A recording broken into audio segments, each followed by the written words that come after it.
I-update ko po kayo sa kanyang bunga. Ayan, oh. Ang laki. Ang laki niya. Mahigit isang dangkal ko. So, yan. Ang ating kakao. Dami pa rin niya pong bulaklak, oh. Yan. Hanggang sa taas. Tapos, meron pa po isa doon, oh. Yun, oh. Yan.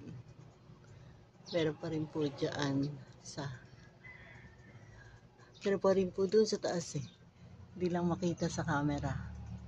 Meron pa rin dito sa yan. Pero mas malaki yung nasa baba. Mga huling bunga po kasi yan eh. 2-month old ang ating kakao. So yan. Sobrang laki. Sana mapahinog natin siya. Sana huwag anuhin ng mga bata. Mababa po kasi. Kayang-kayang abutin ng mga bata. So yun. Ang ating 2 buwan na kakao. Yan na. Ayan.